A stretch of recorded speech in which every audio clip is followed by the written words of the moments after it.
Hi, I'm Paul Edwards with Denmark Company. Today is a continuing education opportunity where we'll be talking about the regular OLAS-TI. This is the regular OLAS-TI offered by Denmark Company, commonly used in poultry, produce, meat or beef processing, as well as pork. And what this is an opportunity to just go over some of the fundamentals of the system and answer some questions regarding the system. We're also going to be talking about some of the tools that we use at Denmark Company to help our customers find out a little bit about the use of the system. We do have live audience here learning during this continuing education, so many times what I'll do is I'll look at the live audience as well as the camera. So I want to thank everybody here at this processing facility that has allowed us to go on and do this continuing education program, and has allowed us to go on and talk about the way we use this system in the processing environment. I'd like to start off by saying that this facility uses XG940 and phosphoric acid as the activator. XG940 is a sodium chloride solution, and sodium chloride can be mixed with acid, and as it's mixed together, there's a byproduct that comes from that that's called chlorine dioxide. So what I'd like to do is I'd like to talk about, initially what I'd like to do is talk about the chemistry, the antimicrobial agent that is being used, and under what approvals it's going to be used under. And then I'll go on and take that chemistry, and then I'll talk about the equipment that applies the chemistry, and then I'll wrap everything up together with talking about the tools and things like that we're using in the marketplace to assist. So first of all, I'd like to emphasize that sodium chloride is a corrosive material. The grade that is shipped to our customers is a 9.4% sodium chloride, and what that means is that for transportation purposes, it carries the corrosive label, and it has to be handled as a corrosive material. The phosphoric acid we use is an 18.75%. It's also a corrosive material, and what we recommend is you keep your acid containment separate from your sodium chloride containment.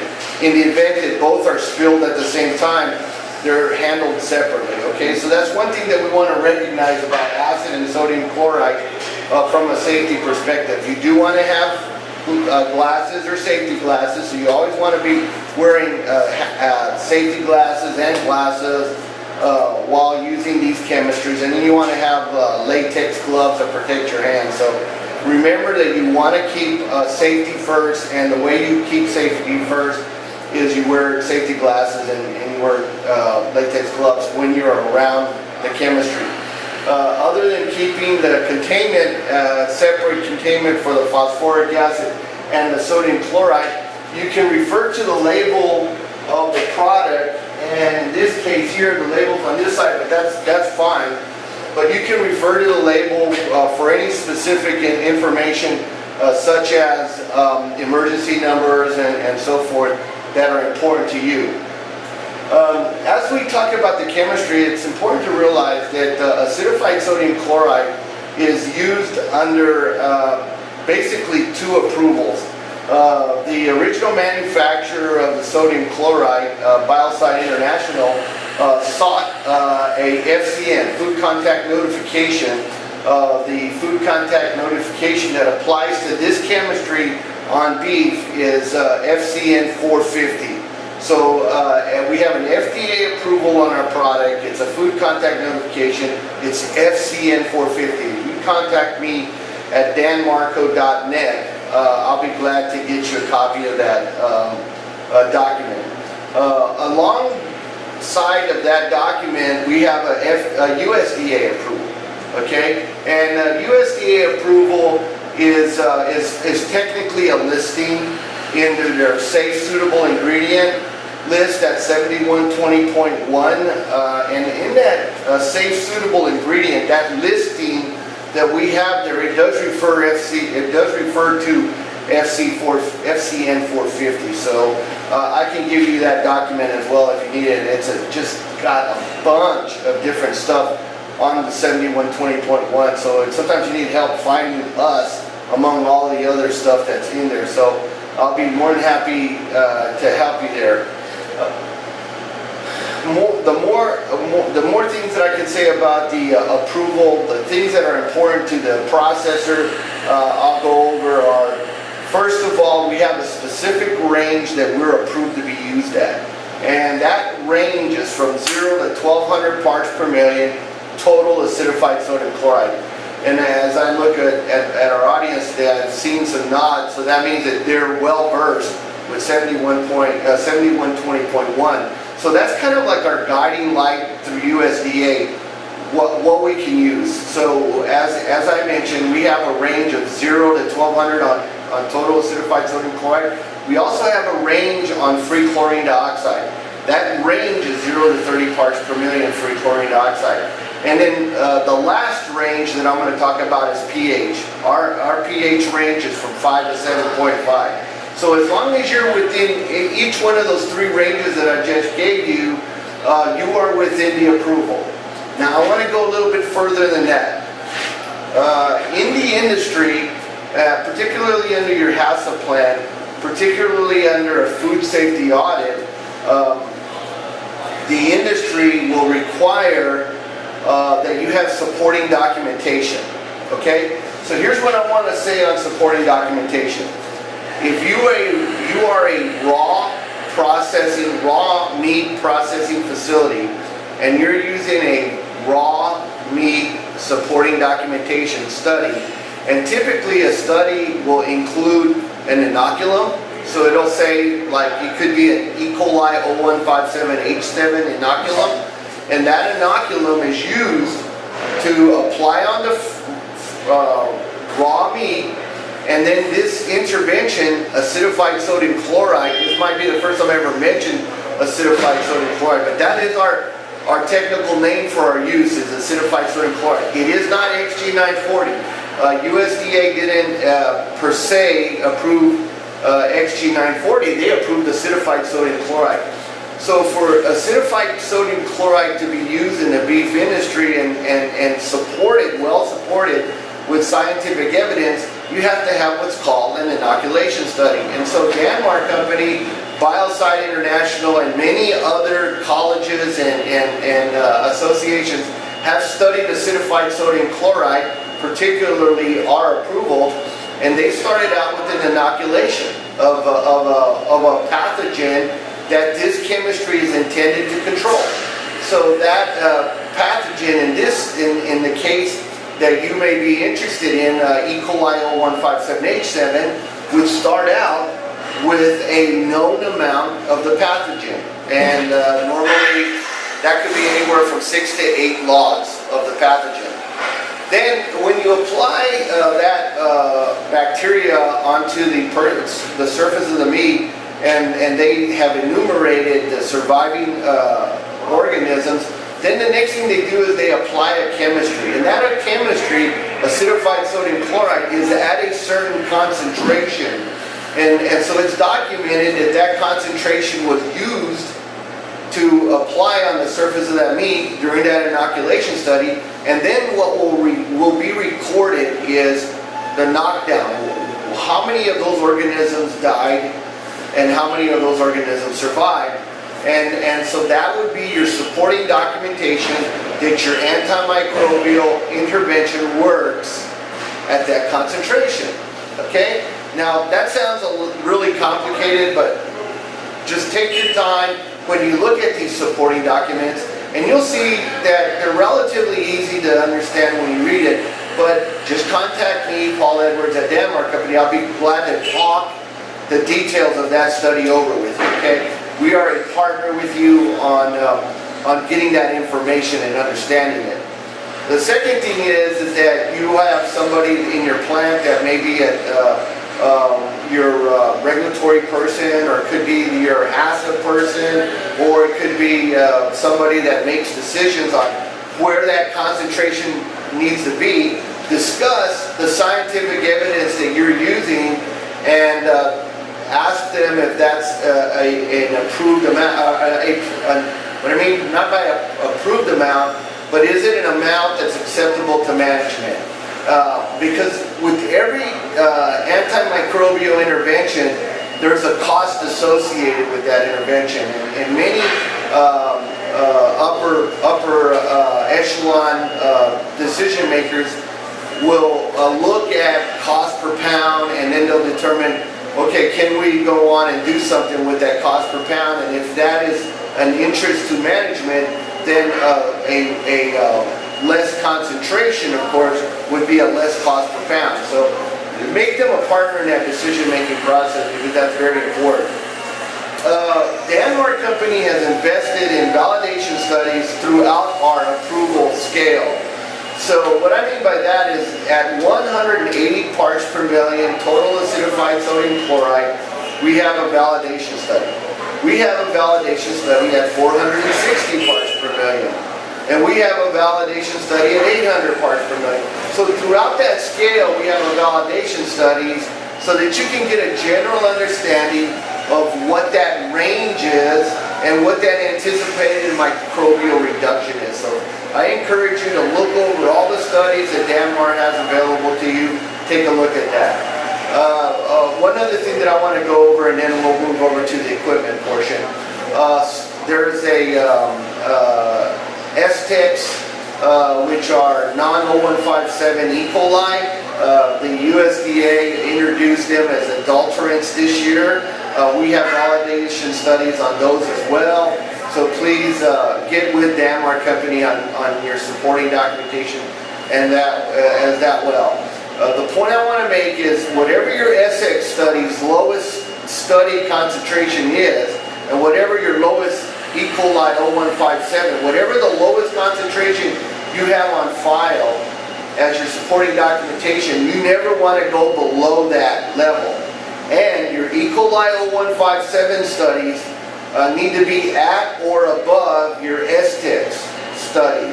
So let's say, for example, if you have an E. coli 0157 study that's at 500 parts per million total acidified sodium chloride, and you have a STEX study, which is a non-0157 E. coli, and and help me out if I'm wrong, but I think there's 6 of those, along with the E. coli, that's 7 potential adulterants that you have to have supporting documentation for, and you want them to be equal to or one greater than the other if you're going to go and set the lower limit. So if you have one at 500 and the other one at 480, then you never want to go below 480. Okay, so I want to, even though you have a non-0157H7 study at 180, you don't want to drop your concentration to 180 if you do not have a STEX study that is at 180. So be real careful with that, folks. The 180 study was done before the STEX were called adulterants. So we haven't done 180 part per million studies on STEX or organisms. So just be aware. We want you to know that you've got to be real sharp on what you use as your supporting documentation. Make sure it includes the non-0157H7 organisms. Enough said on that subject matter. Now what we're going to do is we're going to start focusing on the equipment. I'm going to go on and I'm going to get myself out of the screen, and I'm going to move the camera closer to the system here. One of the things that Danmark started doing this year, actually not this year, it's been about 4 years now. One of the things that Danmark's been doing for about 4 years now is including adhesive or a label, full page label that's waterproof, that has a cheat sheet, kind of like helping you troubleshoot your system at the plant. Okay, and so if you don't have these on your OLAS, get them put on there. Okay, call us up, they're free of charge. Let's get you those cheat sheets so that you can use them in the plant. And then we also have the parts list here for this OLAS. So you have the parts list, you have a cheat sheet, and on this side over here, you can't see it, I also have test kits instructions. So you have everything that you're possibly going to need to help you get your system online if you need to go online and get it working for you, okay? So now what I want to do is I want to go on and talk about the general design of the system, and I'll tell you what, if I make a recommendation on something on this system, I just want you to know that it's a recommendation only. It's no indicator that this system itself is installed wrong. All it is an indicator that things could be improved. I can tell you by looking at this system, generally speaking, we've got a pretty darn good system here. I'm going to go on and talk about what I see in this system, and then I'm going to go on and I'm going to recognize some good things that I see on this system right away, and then I'm going to go on and talk about some changes that I would make on it. But once again, there's no indication that they've done anything wrong. I'm just saying that the best thing to do is think about what I'm suggesting, and if it makes sense to you, go for it, okay? So first thing I want to demonstrate is that the potable water inlet does have a municipality brake, a back pressure, backflow prevention. That's smart, that's good, they got it, okay? The other thing that they have here that I really like, that they're doing a real good job here, is they have a water pressure inlet regulator, okay? They also have a gauge for the water pressure inlet regulator. And right here, I just want to stop for 1 second and discuss the gauge.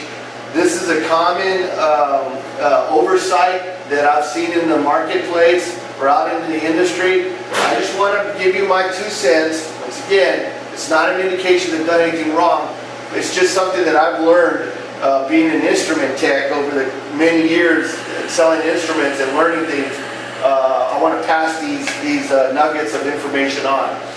If your anticipated inlet water pressure is 40 psi, if the anticipated inlet water pressure, inlet means the going in, the flow is going in. If you have an inlet water pressure, an anticipated inlet water pressure of about 40 psi, your gauge should not be more than 60 psi, okay? You only want it about 10 to 20 psi higher than your anticipated inlet water pressure, and no more than that. And the reason why you want to do that is because you want to show the range, your normal operating range, and it's okay to allow a little leeway. You just don't want to have too much leeway. Like, let's say, for example, if this pressure gauge was 0 to 1,000 psi, my inlet water pressure, and it's not, folks, okay, but my inlet water pressure is 40, but my face of my pressure gauge is 1,000, it's overkill. What you want to do is you want to lower that. You want to lower it to what your anticipated water pressure is and add 20 psi to it. So if it's 40, take it to 60, okay?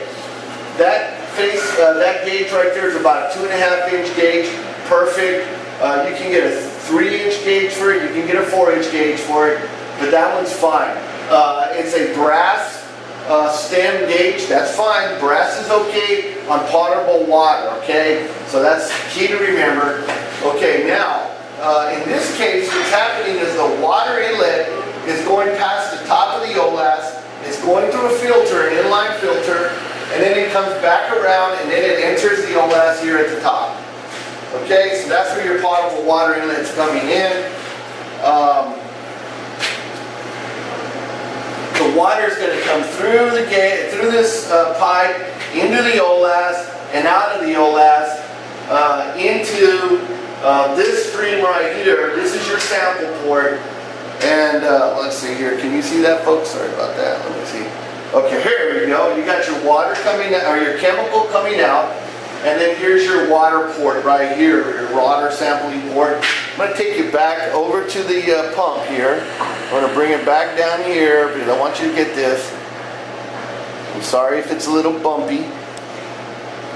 Okay, so let's go on, and it's loose there. So, right in here you got inlet, and then you have your pump, and then you come out. Okay? As it comes out, it goes out here, and as you can see, this valve is turned off, so it's not going to go into the potable water. It comes through here, comes around, it goes through this filter. This is your another activation, or not an activation, but a mixing. This is a mixing regime. This is a mixing regime. It has a double mixing regime. Then it has a corrosive resistant pressure gauge. And then once again, it has another gauge here. This gauge here, let me bring this camera around because I'm missing all this for you guys. I'm sorry. I'm anticipating that you can see all this, and I'm not even turning back to see what the camera's looking at. Here we go. So you got your outlet string here, and it comes down through here, it comes around, it goes through this filter here. Got, folks, you can see here, let me go down. Okay, it comes down here, goes through this filter, mixes through this chamber, probably doesn't have a filter in it, mixes, comes out, goes up, and when it goes up,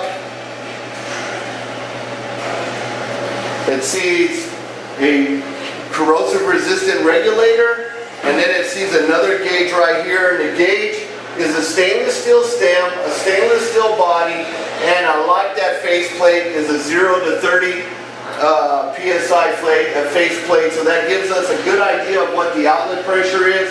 And it's stainless steel. That's another key factor I want to emphasize, is that at this point, with the acid, the sodium chloride, and the water combined, you want to have stainless steel gauge there, and that 0 to 30 range is perfect. So that is what I want to talk about as far as the plumbing, the inlet and outlet water supply. Now what I'm going to do is I'm going to go back to the OLSTI itself, and excuse me for putting my hand right there. I'm not going to run the system right now, okay?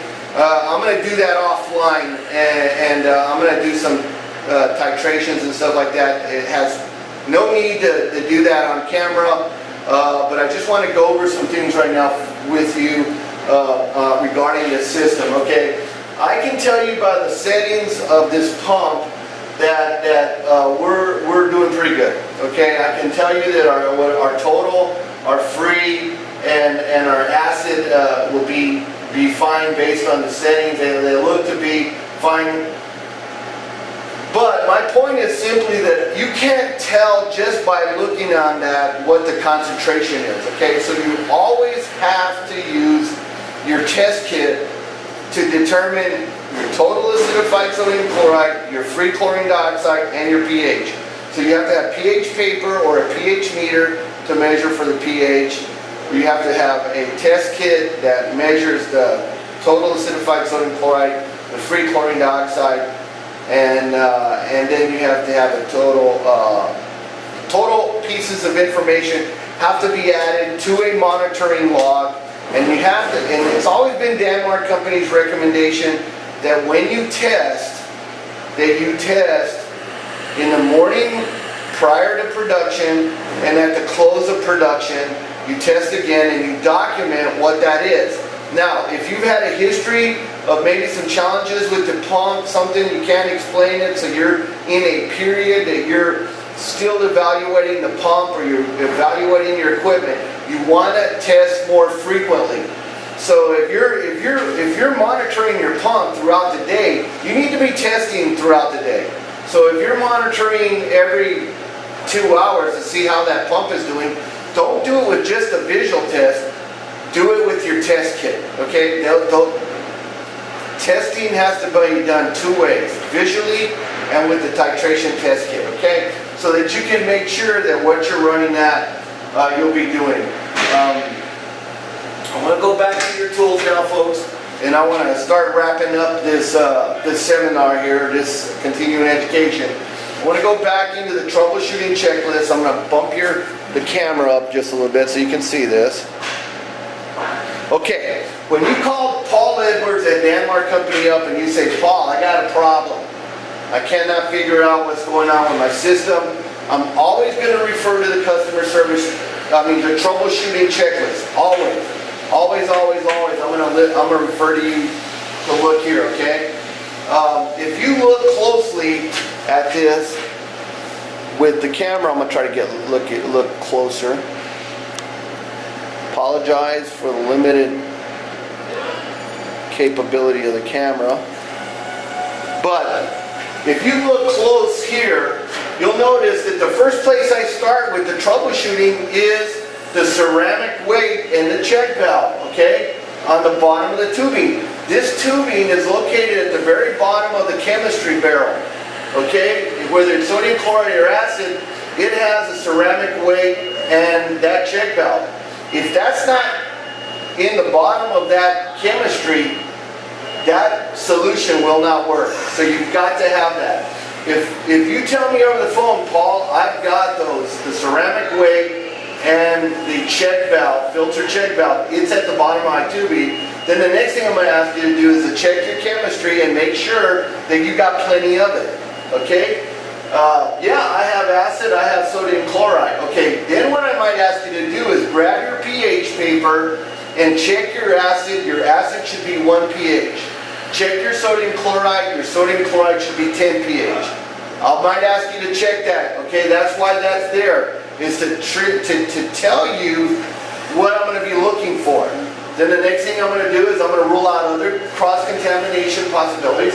I'm going to ask you if the pump is going up and down with water running, okay? This is a water-driven pump. So as water travels through the pump, you'll see it go up and down. And online, I have videos that demonstrate that pump going on and up and down. So I want to recommend that you look at those videos online. If the pump is not going on up and down, then we're going to start troubleshooting springs. We're going to start looking at possible springs that are causing a problem.